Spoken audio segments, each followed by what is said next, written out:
Welcome to the first of my post-view series, where I take a closer look at the story of a video game, instead of focusing on all of the rest.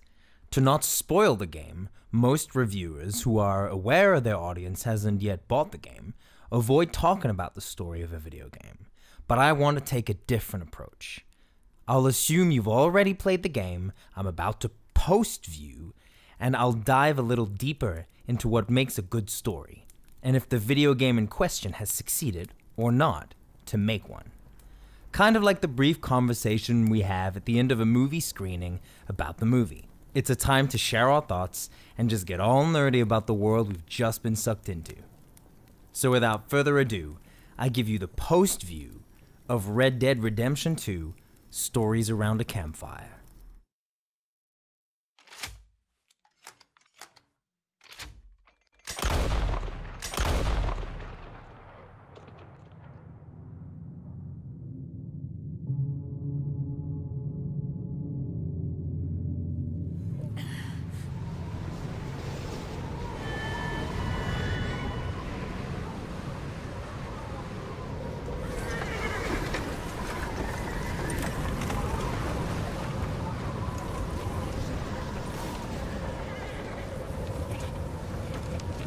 Abigail says he's dying, Dutch.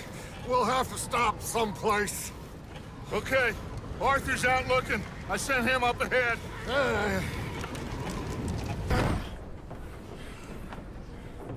Miss Gaskell, get that fire lit, quick.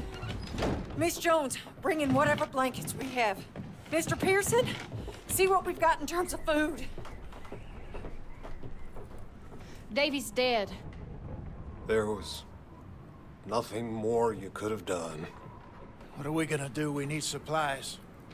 Well, first of all, you're gonna stay here, and you were gonna get yourself warm. Now, I sent John and Micah scouting out ahead.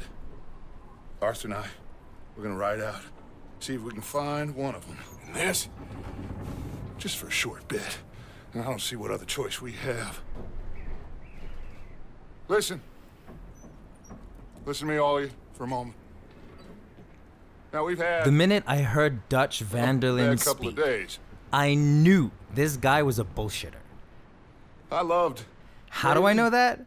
Maybe it's because I used to be a bullshitter when I was a kid. Or maybe it's a testament to the writing team and the voice actors, already in character. I was almost convinced by the look on his face. But then he said, If I could throw myself in the ground in their stead, I'd do it. that's a red flag. Only a bullshitter says he wants to die when he's a robber running from the law. Something about the naive look on Arthur's face says it all. Arthur trusts this man. Actually does. Arthur is a simple man, and Dutch, well, Dutch is playing these fools. And I was already sad for Arthur in the first few minutes of the game. I think this is intended. I think Rockstar wanted to let you know from the start what the entire game was going to be about. And this scene captures it all. Not bad, Rockstar. I feel like I'm congratulating a child, actually. Hey, Rockstar. Not bad, kiddo. I'm a big fan of stories. When I was a kid, I'd read fantasy novels, or my dad would force me and I ended up liking them. To be fair, the first book I ever read was Harry Potter and the Philosopher's Stone, and it was my mom who insisted I give it a try. So, you know, both my parents would force me. I was 9, so green, so eager. But the love for stories grew and grew.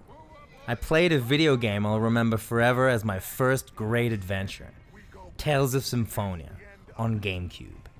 And now, hundreds of movies later, over 100 games, and a good few dozen books, I feel like I'm pretty good at telling what a great story is, although maybe still not as good at telling them myself. And Red Dead Redemption 2 is complicated. I don't mean that the story is complicated. Oh no. It's actually pretty straightforward. Bad cowboy gang runs from the law. The end. So why did I play over 50 hours of this gaming experience, if it's that simple? Well, to tell you the truth, it's partly because I hadn't played a game in a while. and never on a brand new beast of a computer that just runs everything smoothly. But mostly because this game isn't really about the story. This game is about its characters. So let's set some ground rules. What makes a good story? What usually makes a story is some interaction to ground you. A little emotional investment. And you can't have emotional investment without people to feel things you can emotionally invest in. For a story to be good, you need good characters. And you need them to interact in interesting ways with each other. It doesn't always have to be relatable, but usually if it is, that will make you invest more time in the game, in my opinion. Creating heroes that are undefeated badasses is great, but you can only see so many Dragon Ball Z episodes where Goku is king and cool and never loses before you lose interest in the next big bad guy who is somehow even harder to defeat, so much so that they're now crossing universes to find these bad guys.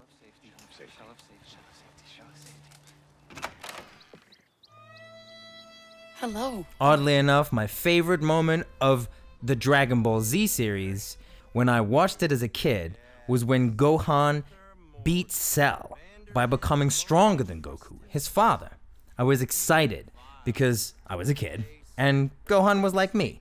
But even now, years later, I would still love Gohan more because I'd be proud of him as any good father would be proud their child grew stronger and better than them. I love a good coming-of-age story, and I know, in real life, it's not always so smooth sailing between generations. But we're talking about a story here. Come on, Lee! Sorry, that was from Rush Hour, my favorite Detective Carter line. I'm such a nerd. And enough jumping between franchises. We're talking about cowboys here. Come on, Lee! Legitimately bad. Red Dead Redemption 2 has some decent characters. It does. And you'll need some time to get to know them. From Charles, a calm and collected companion who primarily helps you hunt and stealth stuff, to Sadie, a widowed housewife turned gunslinger who really has it in, understandably, for the O'Driscolls who murdered her good husband and burned down her house. Well, it's kind of your fault a little. But yeah. Sadie Adler. Mrs.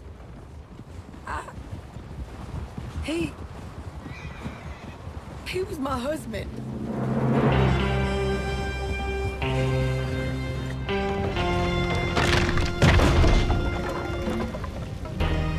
The problem is that you do take a long time to get to know these characters. And the reason why that is because this is not a book. This is a video game. And the story and its characters are introduced to you via game mechanics, and you are in control of the pace. This is open world games' biggest flaw, its inability to truly set a pace, especially in a GTA Rockstar style game that is known for its freedom mechanics. I swear to you, after the Snowy Mountain prologue when I was dumped into camp near Valentine with all these icons and no idea what I was supposed to do or where I was supposed to go and how the story progressed, I was a little lost. I took a while to understand yellow markers were story progressing missions and white markers were side quests and what all the other markers in town meant. Where some might find this intriguing, I was in it for the story. And I have to say, it hadn't been set up well enough for me to truly be able to just jump into any action of any kind, story related or not. But that's not the biggest failing of this open world type storytelling. Its biggest flaw is the very essence of mission-based storytelling, having you choose when to have some story be told to you. I've been a bit disappointed lately in the open world genre. Because, and this is important, it's not about how big your world is and how free you are to roam it. If it's kind of deserted and you don't know what you can or can't do, and it's broken up into easily identifiable segments, then you're just reminding everyone you're not telling a story, but have rendered a 3D world with a bunch of layers to it, and I wanted a good story. I'm not into these games for the gameplay, although I don't want it to be boring either. I'm in it for the story, and I'm doing this very video to highlight the story. I feel like reviewers are being a bit too kind to game developers when it comes to stories because, and this is my point of view, gamers don't really know how to make great stories that much. The essential ingredients for a game are to know how to code and create game mechanics, and stories are always optional. So it stands to reason that there will always be games that are games, but less games that have stories. Look, you can fish, or you can go drinking all day, rob someone, and buy some fish. And little by little, as games become easier to make, it has come to light that a good story is much harder to write, and more importantly, to write into a video game than you might originally think. Gonna be okay.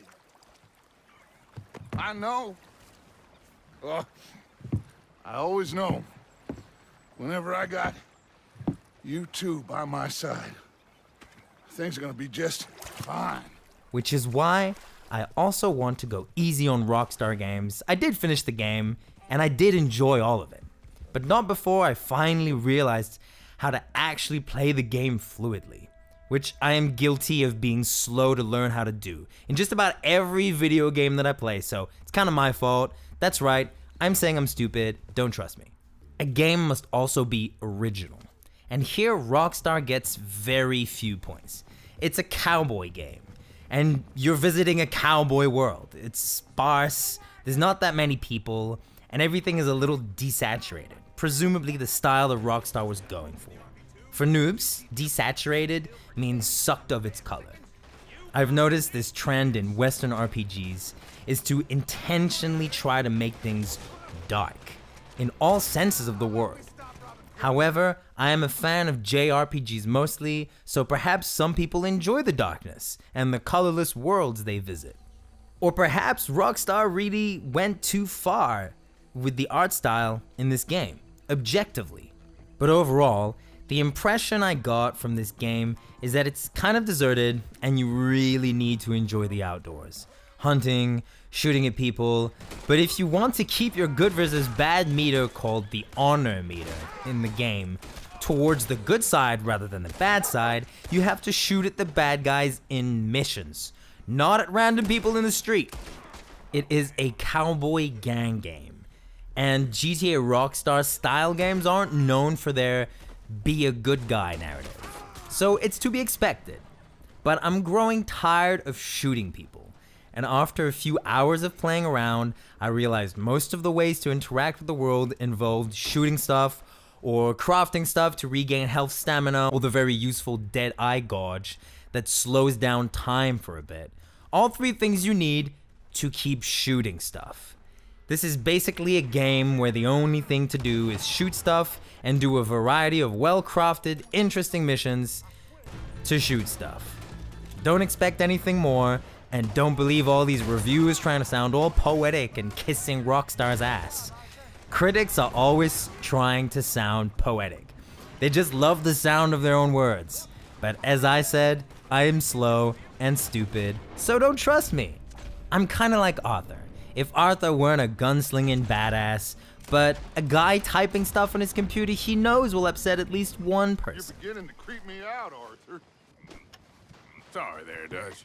Could I get some privacy here, please? But sometimes, you can't just cut a game up into categories to be judged on, and it's not that simple. That's why this game is complicated. It's complicated because I get it. These guys are trying to live free from the companies and the state, and they do a bunch of bad things, but at least this time, it seems to be more about family. Just chuck it in there. Now let's go light yourselves a fat cigar. They can't stand each other a lot of the time, and there's even a character called Kieran who gets beheaded later on. Oh well. That they treat real bad at first, but warm to after a while. There's the feud between the O'Driscolls and our own gang of friends and thieves, and you even get a little explanation as to why it started. I am sorry about your brother. Yeah, well, I never liked him much. I liked Annabelle. But I'm still a little bit disappointed I wasn't given more backstory about all the characters. Half of them are just faces, a little personality, I guess, because the voice actors are so good. Good day, fine people.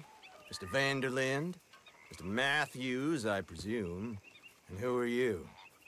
Rip Van Winkle. Huh. Good day, sir. But that's it. Agent Milton. There is no overarching story. It's all very grounded in the present, and that's a good way of telling the stories of a bunch of nobodies who just lived and did whatever 'cause whatever. But in reality, and I know this from personal, real-world experience, nobody is a nobody, and everybody has a story. You ever eat that? Come here, you silly boy. You got him. You got my son back.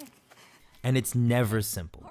It's full of feelings we keep hidden a lot of the time, and despite how Rockstar sometimes lets me peek behind the veil of these people's pasts, I really wish they had let me see more of who they were, to understand more of what they had to offer and why I needed to like them or not.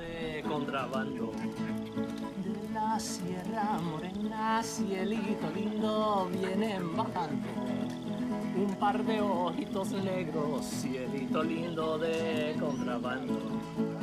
Ay, ay, ay, ay, canta y no llores, porque cantando se alegran, cielito lindo los corazones. I sometimes wondered if there were any people that really were this asshole-ish back in the late 1800s, because the way they viewed reality seemed too separate from what actually goes on inside a person's mind. There were a few exceptions here and there, like Hosea, one of my favorite characters, who clearly expresses his wariness of the lifestyle the gang is leading on the mission where we have to hunt the grizzly bear. You know what, Arthur Morgan? I'm a little old and beaten up to be after the biggest game. Great mission, by the way. And acts as a voice of reason for a large portion of the game. But overall, these people are just crazy to be okay with murdering so many people and being okay with singing around a campfire afterwards.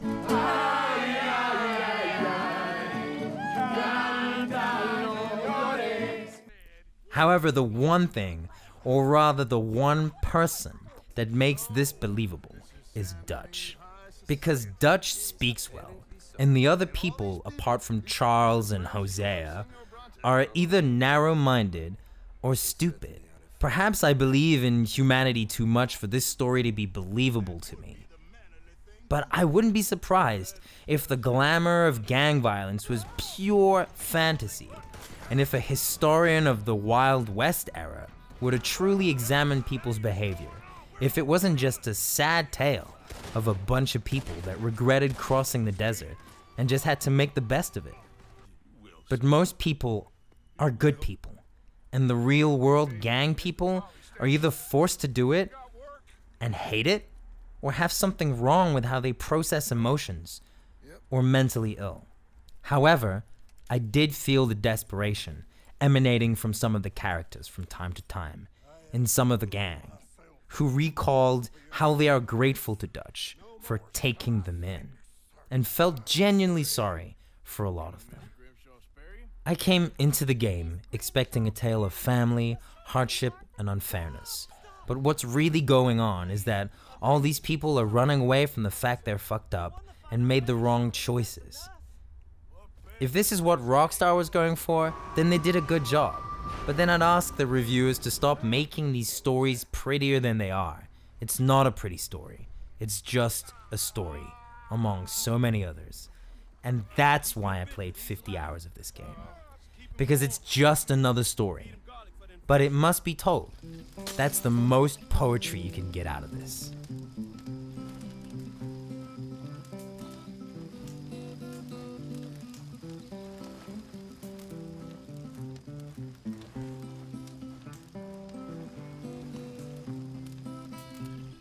In my opinion, the one redeeming part this game has is, surprisingly, John. At first, when I saw him, I felt as if the game wanted me to focus a little on this character. I hadn't played the previous Red Dead Redemption game and didn't know that this guy was its main character. But Rockstar did a good job of putting him forward little by little. First as just a no-good husband, then as a reluctant father who starts trying to do more for the gang and for his family. But by the time John is taken to a prison island to most likely be hanged, and Arthur goes with Sadie to save him, I really liked the guy. And when I finished the game, I wondered what was going to happen to him. I learned online that he was the main character of the previous game, chronologically Red Dead 2's sequel, and suddenly everything made sense. That's why they lingered on him a little in the beginning, and I thought I was just saving some random dude in the mountains. And also, did those wolves seriously think they had a chance against a shotgun? Don't touch my friends, wolf. In the end, Arthur gets tuberculosis after things go horribly wrong, and Hosea and Lenny die in a botched bank robbery, leading the remaining gang to end up in the tropical island of Guarma, where I assume tuberculosis runs rampant or something. In this game, things sort of just happen, and most of the time there's nothing you can do about it, so you just keep moving. It's an unhealthy lifestyle for sure. No accountability, no facing truth, no introspection. And because of it, Arthur loses his chance to reignite the flame with his old love Mary, who I was genuinely hoping to cultivate into a love interest. But that's just not the story I was being told.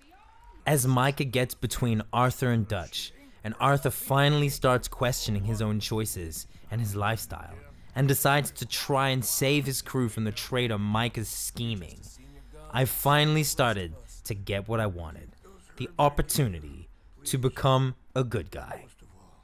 Okay, I'm with you. I'd been trying. The story pushes you to be bad, and the mechanics to be good are so much more hidden than the mechanics to be bad. It's difficult these days in open world games to know what you can do when you aren't told, because every game is different and mechanics vary.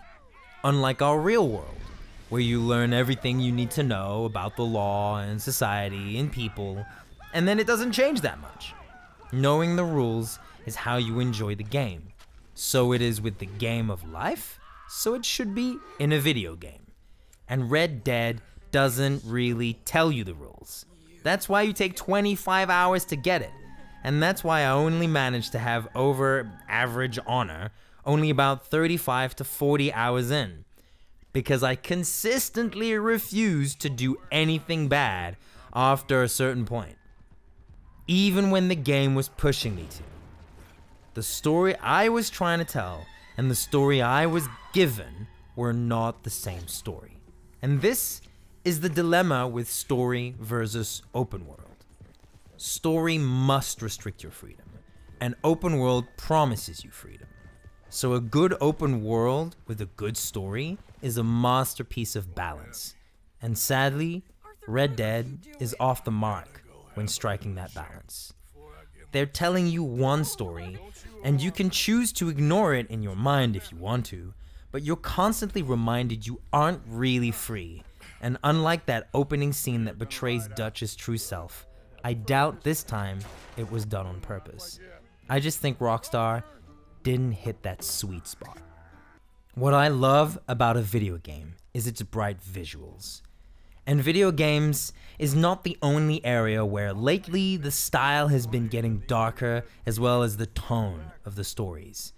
Ever since Game of Thrones hit HBO, a bunch of series are all about how real you can make it. And by real, I mean gory and full of nudity. It has less to do with actual psychology, although series are played by actors who usually nail it.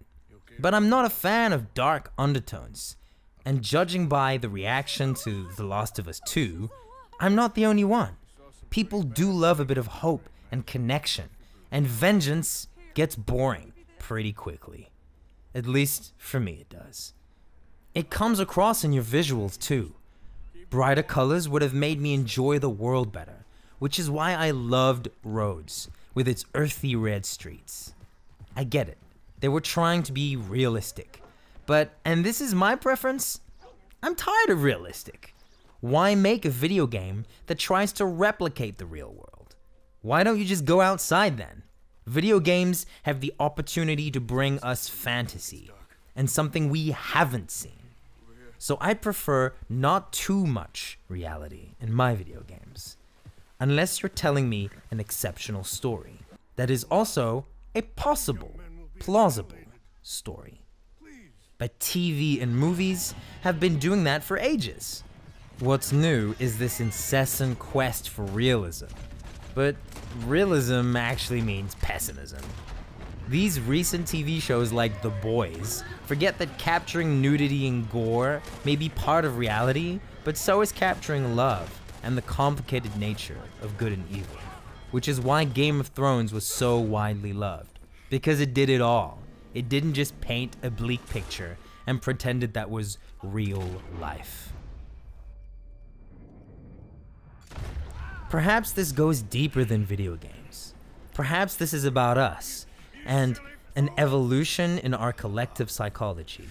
And video game developers are just following the trends. Perhaps people got sick of the Hollywood dream and went completely the other way towards sadness and despair, mistaking it as realism.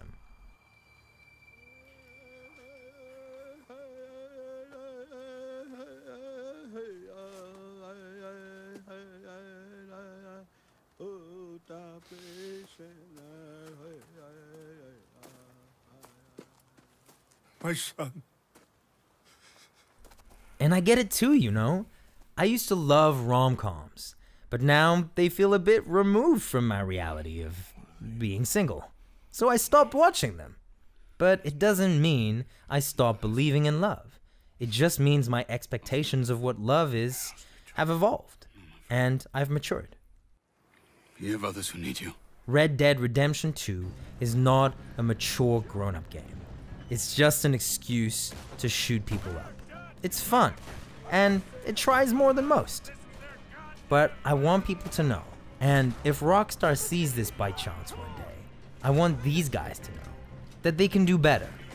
They can shake us to our cores, make us feel powerful emotions, and mix it up with fun gameplay. They can tell a better story that tries to integrate some surprising storytelling, unexpected missions, and a better setting filled with more complex mechanics that allow us to interact with the world in better ways than shooting things, animals, or people. I think Rockstar can evolve. I think they can mature. And I say this as a dude who loved GTA 2, playing on his mom's computer when he was 12. Busted! Classic. When I was a child, I wanted open world games. And by the time I was an adult, there they were. But I was no longer child enough to appreciate them. Now I'm an adult, and I want you to take me on a journey. I haven't played enough shooters to tell you if this is a good one or not. It certainly feels good at times, and you do feel like you can't just shoot up anyone anywhere. This world is alive, but too little people, too much wilderness, and not enough variety made me not want to spend more time in the game once I'd finished it.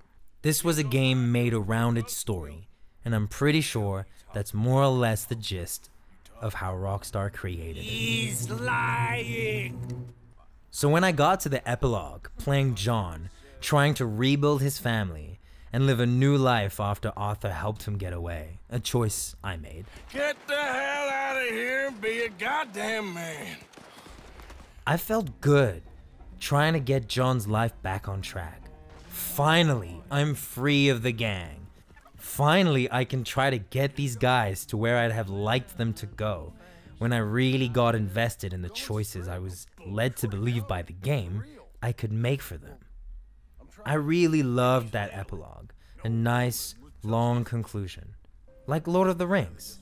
Very satisfying, slowing down our pace, letting us know life does go back to normal after these tumultuous events, leaving lots to the imagination, but not until they've slowed down the pace. Ultimately, from the moment you are free of those prologue mountains to the moment Arthur is dying, after his final fight with Micah, staring at the sunset, after having done what he could to save those he could from Dutch's poor choices, to the epilogue moment, John finishes off Micah, imploring a now silent, defeated Dutch for help. This game takes you on a ride you won't really forget, but only if you keep up the pace, ignore a lot of side missions, however well they're written. This isn't a before you buy video.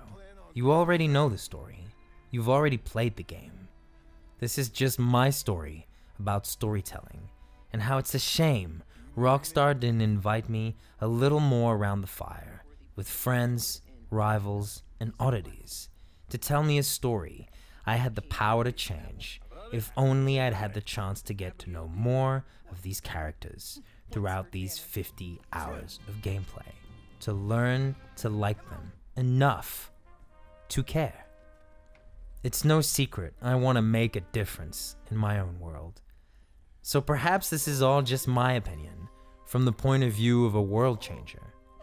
But what do you think? Breathe in life into your next game, Rockstar.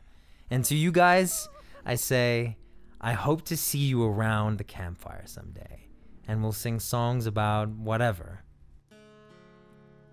And that'll be our stories.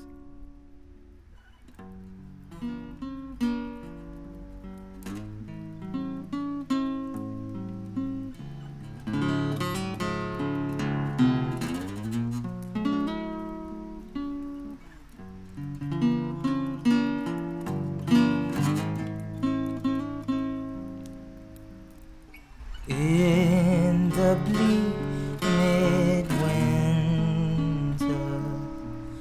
traveled with my friend.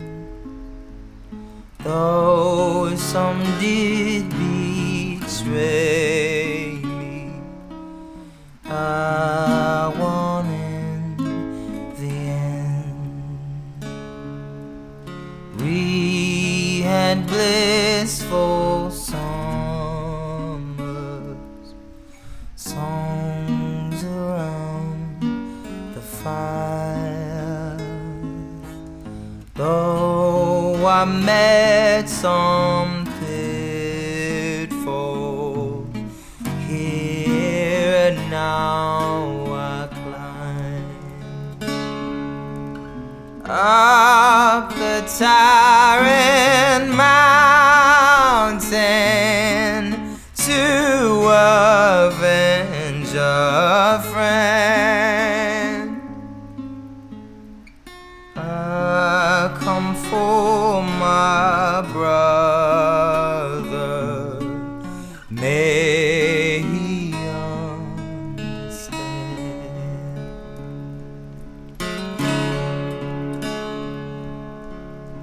I do sure miss you, friend, rough as you had been. For now I will battle, brace against the wind, walking through the peaks where you first saved me. In the bleak midwinter, till the fall of spring, through the bleak midwinter.